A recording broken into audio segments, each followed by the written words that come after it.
Hello and welcome to today's episode. I am Sakshi Mandwal and the subject expert is Ashish Garg. He is Zonal Technical Head of Maya Academy of Advanced Cinematic West at Aptech. This is our fifth and final episode, and today we will be exploring some more topics in Photoshop.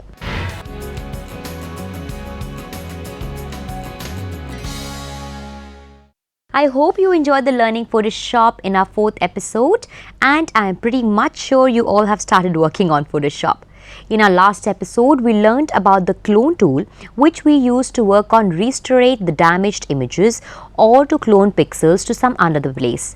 Also, we discussed about the heal brush tool, which works on the same line as clone tool works. But this tool matches the color luminosity according to the target color and luminosity. The next tool is eraser. It is used to erase the pixels in your image. We discussed about the pen tool, which is useful for selection of some of the part in any image. It gives you many options to select. You can select the curved areas easily. This tool is special because after the selection, you can edit it anytime and you can save your selection and the path and can use it at any point of time. We also learned about the blur and smudge tool to work on image manipulation. Blur helps you to give a blur effect on desired area, and through smudge, you can stretch your image pixels and give some artistic feeling. And now in the fifth and final episode, we will be learning some new tools, and they are 1. Filters and 2. Color correction with image.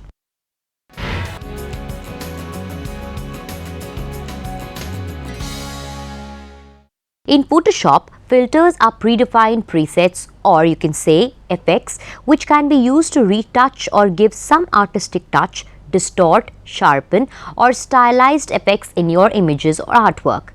In Photoshop, there are many default filters, and if you need more filters, you can download hundreds of filters from internet. Let's discuss about the filters one by one. First of all, we will see how and where from we can access the filters. In Photoshop, you will find a filter menu. As soon as you will click on it, you will see a drop-down list of sub-menus like blur, noise, pixel, distort, etc. In those sub-menus, you will find filters which can be applied on your image or artwork. So now we will be using filters one by one and we'll see how a filter manipulates your image. First of all, go to menu bar and click on filter, and then on the blur option. As soon as you will click on blur or any sub-menus, you will find different types of filters. Let's take an image on which we will start applying the filters. So, Ctrl plus open and import any image on which you want to work. I hope you can see an image. Now I will apply filters on this image one by one. We'll start with blur and we'll understand the different types of blur option and their parameters. Let's go to the filter menu and pick the blur option and pick average. Average filter finds the average color of an image or selection and then fills the image or selection with the color to create a smooth look. There are two more options with the name blur and blur more. These options eliminate the noise in the image. Blur filters smooth transitions by averaging the pixels next to the hard edges of defined lines and shaded areas. Blur more option is 2 to 4 times stronger than the blur option. It gives minute blur on your image. Maybe you won't be able to see it properly, but never mind. We have some blur filters ahead in which you can control the amount of density of blur effect. So let's talk about the next blur option, which is box blur. Box blur blurs an image based on the average color value of neighboring pixels. This filter is useful for creating special effects. You can adjust the size of the area used to calculate the average value for a given pixel. A larger radius results in greater blurring. Any blur option can be used on any selection. So, let's take a selection and understand what happens when we apply blur on a selection. Gaussian blur. In Gaussian blur option, you blur a selection by an adjustable amount. It adds low frequency detail and it can produce a hazy effect. Motion blur. It works in the specified direction from -360 degrees to +360 degree and at a specified intensity from 1 to 999. The filter's effect is analogous to taking a picture of a moving object with a fixed exposure time. Radial blur. It gives an effect of zooming or rotating camera to produce a soft blur. Choose pin to blur along concentric circular lines and then specify a degree of rotation. Choose zoom to blur along radial lines as if zooming into or out of the image and specify a value from 1 to 100.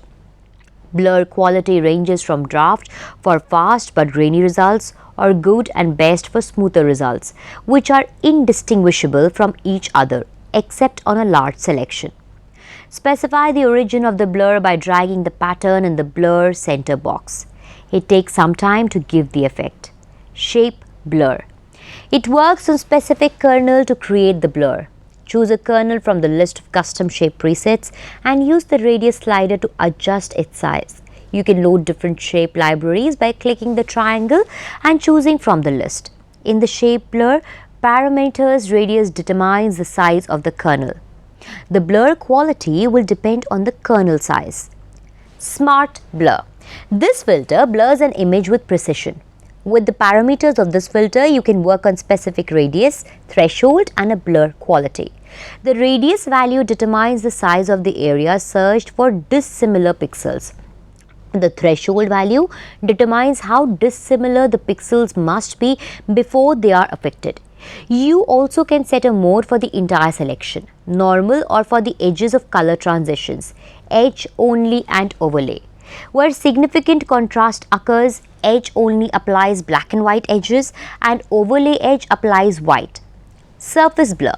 Blurs an image while preserving edges. This filter is useful for creating special effects and for removing noise or graininess. The radius option specifies the size of the area sampled for the blur. The threshold option controls how much the tonal values of neighboring pixels must diverge from the center pixel value before being part of the blur. Pixels with tonal value differences less than the threshold value are excluded from the blur. This is how we can use blur filters for our images. After blur filters, let's understand distort filters. As the name is explaining about distort filter, these filters geometrically distort an image, creating 3D or reshaping effect. Distort filter can be very memory intensive. So, let's start understanding the distort filter. In distort category, first filter is pinch. Pinch. This filter squeezes a selection. A positive value up to 100% shifts the selection towards its center. A negative value up to minus 100% shifts a selection outward. After applying this filter, you get the result like this. Polar coordinates. It converts a selection from its rectangular to polar coordinates and vice versa, according to a selected option. You can use this filter to create a cylinder anamorphosis, an art form popular in the 18th century in which the distorted image appears normal when viewed in a mirrored cylinder. Ripples. Creates an undulating pattern on a selection, like ripples on the surface of a pond. For greater control, use the wave filter. Options include the number and size of ripples. You can see in the image after applying ripples. Shear. Distorts an image along a curve. Specify the curve by dragging the line in the box. You can add some more points on the curve to edit or change image according to your requirement. You can adjust any point along the curve. Click default to change the curve back to a straight line. In addition, you choose how to treat undistorted areas. Accordingly, you can work on spherize, twirl, wave and zigzag. Use these filters and check the effect on your images. Spherize. Gives object a 3D effect by wrapping a selection around a spherical shape, distorting the image and stretching it to fit the selected curve. Twirl. Rotates a selection more sharply in the center than at the edges. Specifying an angle produces a twirl pattern. Wave. Works much as the ripple filter does, but with greater control. Options include the number of wave generators, wavelength, distance from one wave crest to the next, height of the wave and wave type, sine, rolling, triangle or square. The randomize option applies random values. You can also define undistorted areas. Zigzag. Distorts a selection radically depending on the radius of the pixels in your selection. The ridges option sets the number of direction reversals of the zigzag from the center of the selection to its edge. You also specify how to displace the pixels. Pond ripples displaces pixels to the upper left or lower right. Out from center displaces pixels towards or away from the center of the selection. And around center rotates pixels around the center. After distort, next filter category is noise. This filter category works to add or remove noise or pixels with randomly distributed color levels. This helps to blend a selection into the surrounding pixels. Add noise. It applies random pixels to an image, stimulating the effect of shooting pictures in high-speed film. You can also use the add noise filter to reduce banding in feathered selections or graduated fills or to give a more realistic look to heavily retouched areas. In the parameters, there are two options. One is uniform and second is Gaussian. Uniform distributes color values of noise from using random numbers between 0 and plus or minus the specified value, creating a subtle effect. On the other hand, Gaussian distributes color values of noise along a bell-shaped curve, creating a speckled effect. The monochromatic option applies a filter to only the tonal elements in the image without changing the colors. Despeckle.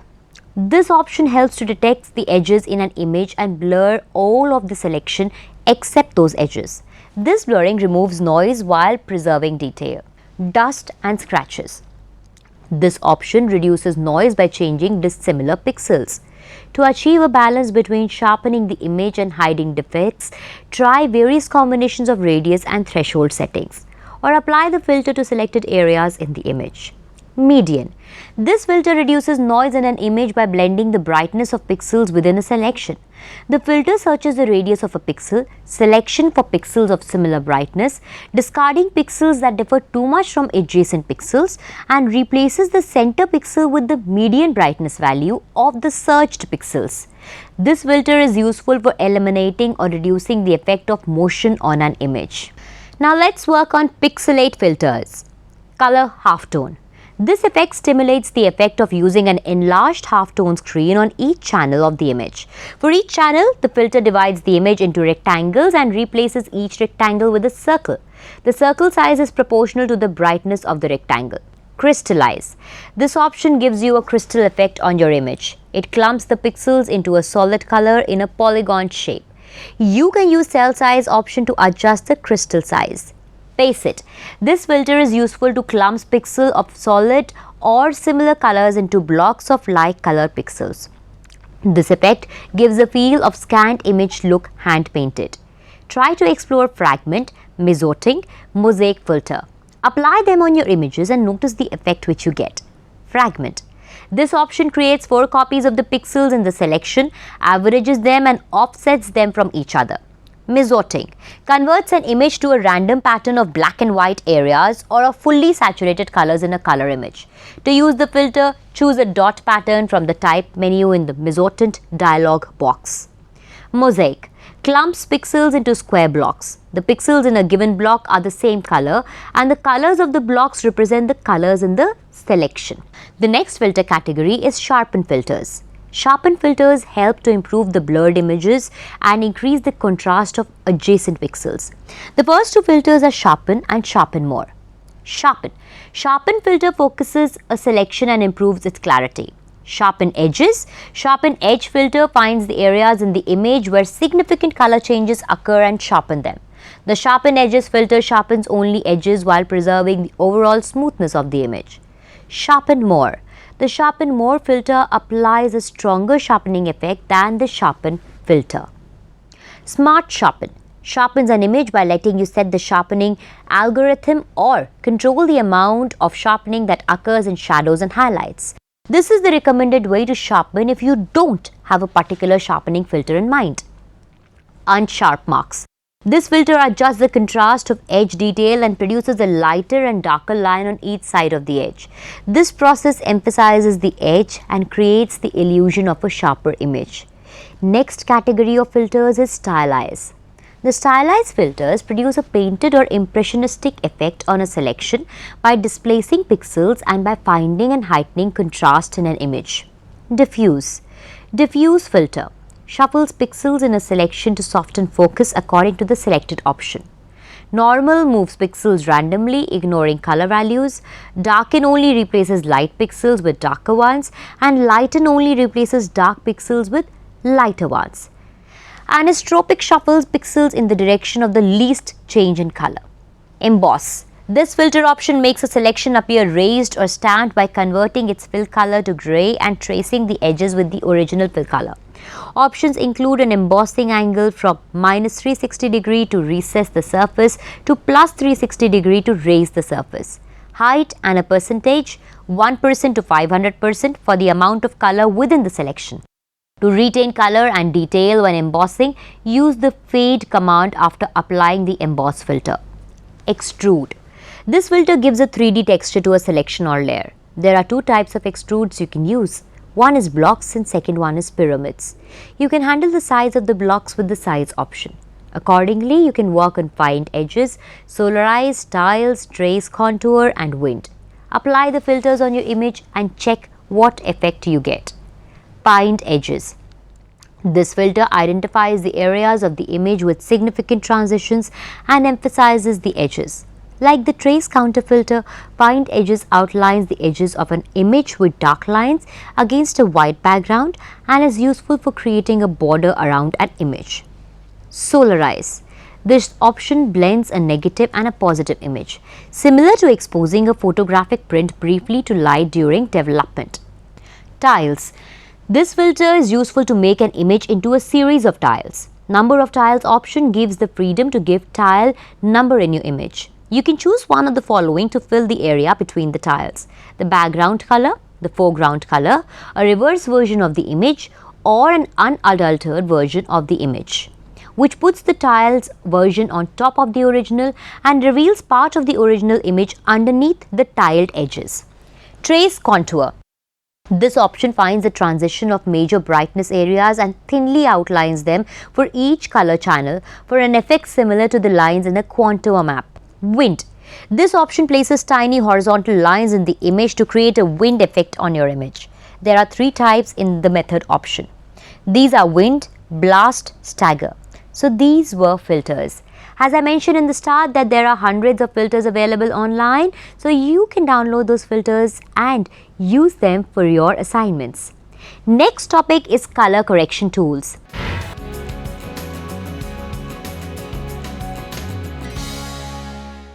Color correction is very important to treat your images and it helps to enhance the color quality or to give different treatment in your images. Let's understand all the color correction tools. You will get all the color correction option in menu, image, adjustment as shown in display image. In adjustment, sub-menu first option is brightness or contrast. Brightness or contrast. This option is useful to control the brightness or contrast adjustment in an image. Moving the brightness slider to the right increases tonal values and expands image highlights. To the left decreases values and expands shadows. The contrast slider expands or shrinks the overall range of tonal values in the image. You can see the changes after applying the brightness or contrast. With the help of this option, image looks better than the original. The next option is levels. Levels.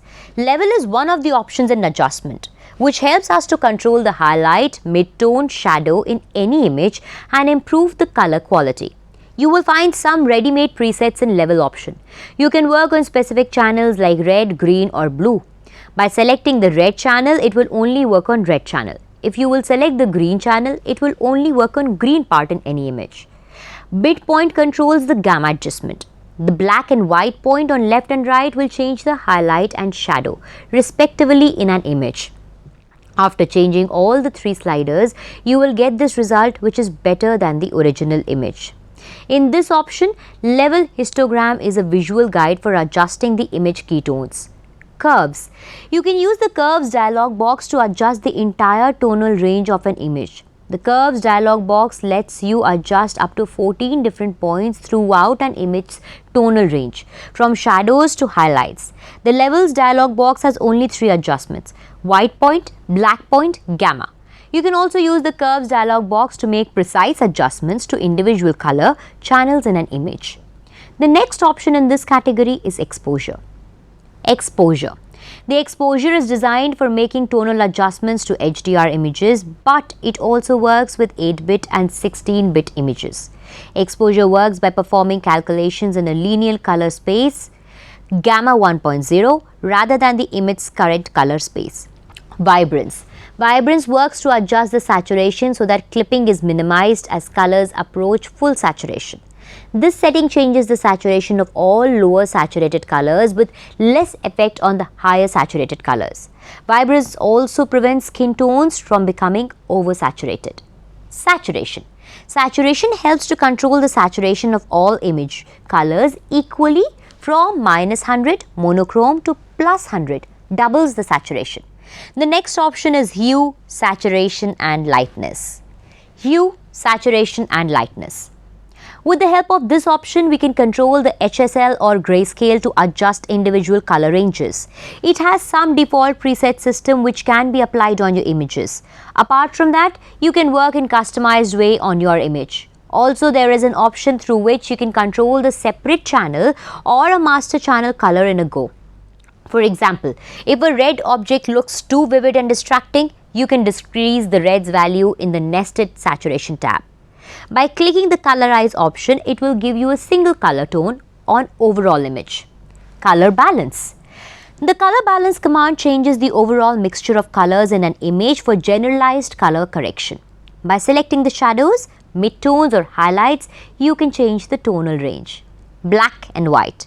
This option lets us to convert a color image to grayscale while maintaining full control over how individual colors are converted. You can also tint the grayscale by applying a color tone to the image, for example, to create a sepia effect. Black and white functions like the channel mixer, which also converts color images to monochrome while allowing you to adjust color channel input. Photo filter. This option gives you a single color tone on your image. It is same like you put a color filter in front of your camera lens and gets the color according to your filters. This option has different types of ready-made presets also. Invert. The invert option inverts the color in an image. You can use this command as part of the process of making an edge mask to apply sharpening and other adjustments to selected areas of an image. Posterize. This command lets you to specify the number of tonal levels for each channel in an image and then maps pixels to the closest matching level. The number lies in between 0 to 255. This is quite simple to understand. If you take the level only 2, then you will get 6 colors in your image. 2 from red, 2 from green, 2 from blue. Threshold. This option helps to convert the grayscale or color images into high contrast, black and white images. We can manipulate the certain level as a threshold. As soon as you apply this option on your image, all the pixels lighter than the threshold are converted to white and all pixels darker are converted to black. Gradient map. This option maps the equivalent grayscale range of an image to the color of a specified gradient fill. If you specify a 2-color gradient fill, for example, shadows in the image are mapped to one of the endpoint colors of the gradient fill, highlights are mapped to the other endpoint color, and midtones are mapped to the gradations in between. Selective color. This option is a technique used by high-end scanners and separation programs to change the amount of process colors in each of the primary color components in an image. You can modify the amount of a process color in any primary color selectively, without affecting the other primary colors. Shadow or highlight. This option is suitable for correcting photos with silhouetted images due to strong backlighting or correcting subjects that have been slightly washed out because they were too close to the camera flash. It is also useful for brightening areas of shadow in an otherwise well-lit image. The shadow or highlight command does not simply lighten or darken an image. It lightens or darkens based on the surrounding pixels, local neighborhood in the shadows or highlights. For this reason, there are separate controls of the shadows and the highlights. The defaults are set to fix images with backlighting problems. The shadow or highlight command also has a mid-tone contrast slider, black clip option and white clip option for adjusting the overall contrast of the image. Variation. This option lets you adjust the color balance, contrast and saturation of an image by showing you thumbnails of alternatives. This command is most useful for average key images that don't require precise color adjustments. It does not work on indexed color images or 16-bit per channel images. Desaturate. This option lets you to convert a color image to grayscale values but leaves the image in the same color mode. For example, it assigns equal red, green and blue values to each pixel in an RGB image. The lightness value of each pixel does not change. Match color. The match color command can adjust the brightness, color saturation and color balance in an image. The advanced algorithms in the match color command give you better control over luminance and color components of the image. Because you are adjusting the color in a single image rather than matching the colors between two images, the image you're correcting is both the source and the target image. Replace color. This command lets you create a mask to select specific colors in an image and then replace those colors. You can set the hue, saturation and lightness of the selected areas, or you can use the color picker to select the replacement color. By changing the hue, saturation, you can see the color changes in your image. In the navigation, you can see the white and black color. White means the selected area and black means unselected or unaffected area. Let's see one more example using replace color command. You can also add or subtract selection by using picker in the replace color command. The mask created by the replace color command is temporary.